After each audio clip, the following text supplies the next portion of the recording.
le docteur Botan, j'exerce en service de médecine polyvalente au sein de la Polyclinique Lyon-Nord.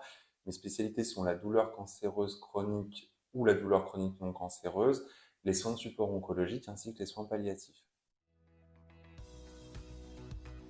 La première bonne pratique, c'est de croire les patients. Le plus souvent, quand une plainte perdure malgré des moyens thérapeutiques simples mis en place, la composante alarmante de la plainte disparaît. L'intérêt pour cette plainte a tendance à diminuer pour les soignants, alors que la souffrance et l'impact dans la qualité de vie de l'individu augmentent. La deuxième bonne pratique, c'est l'évaluation répétitive et rigoureuse de la douleur. La troisième bonne pratique, c'est d'adresser un centre spécialisé. Un patient ne peut pas consulter spontanément dans une consultation douleur, il nécessite un adressage, que ce soit par le biais du médecin traitant ou par tout autre spécialiste qui le connaît.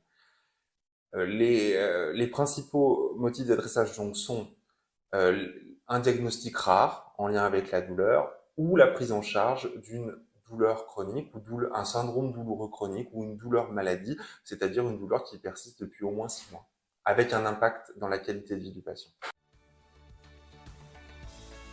Les premières recommandations en termes de douleurs neuropathiques chroniques non cancéreuses sont apparues en France en 2020. C'est la première fois qu'il existe des recommandations avec des preuves scientifiques élevées dans la douleur, dans la matière de la douleur. Il y a aussi de nombreuses médiations psychocorporelles qui sont de plus en plus accessibles. Et enfin, sur un plan médicamenteux, le traitement dont j'ai envie de parler, c'est la toxine botulique qui a fait son apparition il y a quelques années et qui semble avoir entraîné, amélioré de manière importante la prise en charge des douleurs neuropathiques localisées. Et on espère pouvoir la proposer bientôt à la